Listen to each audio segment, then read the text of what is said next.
Hello, good morning बच्चों, class 5 के बच्चों। आज मैं आप लोगों को आपके हिंदी पाठ्य पुस्तक से एक्सरसाइज के क्वेश्चन आंसर को बता रहा हूं। कारण इससे पहले आपकी अर्धवार्षिक परीक्षा का समय कई बार बदला है।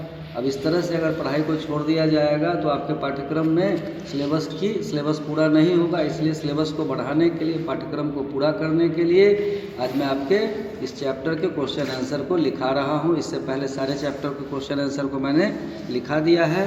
देखिए, ये है एक्सरसाइज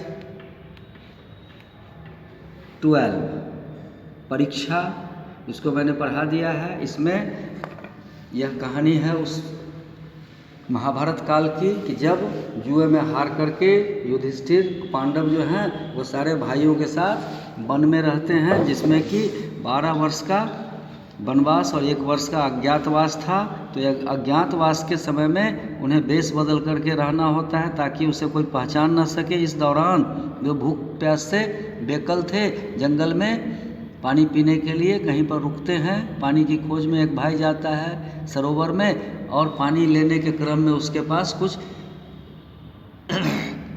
अघटित घटनाएं होती हैं, कुछ आकस्मिक घटनाएं होती है, और उस घटना के क्रम में सारे भाई उनके बेहोश हो जाते हैं।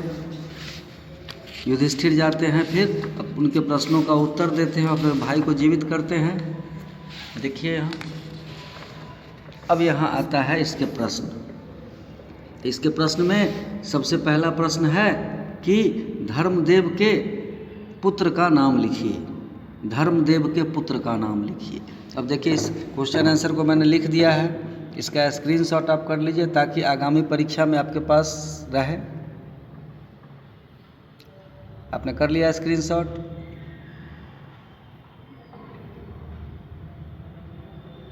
अब देखिए, तो धर्मदेव के पुत्र का नाम क्या है? तो धर्मदेव के पुत्र का नाम युधिष्ठिर है। उसके बाद अज्ञातवास कितने समय के लिए था? तो अज्ञातवास कितने समय के लिए था?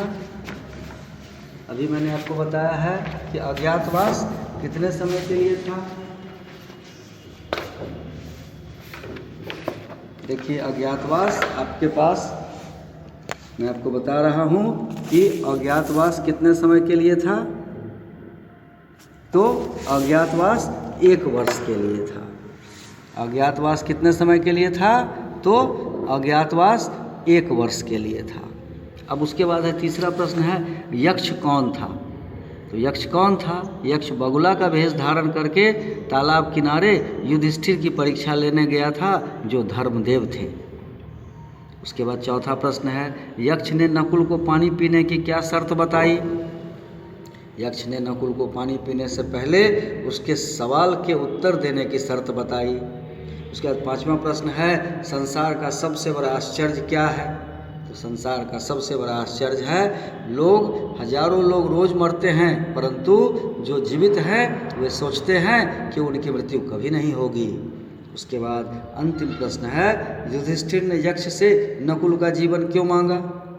युधिष्ठिर ने नकुल का जीवन इसलिए मांगा कारण वह उसकी विमाता का पुत्र था। ऐसा करने से उसकी दोनों माँ को संतान सुख मिलेगा, वरना एक माँ संतानहीन हो जाएगी।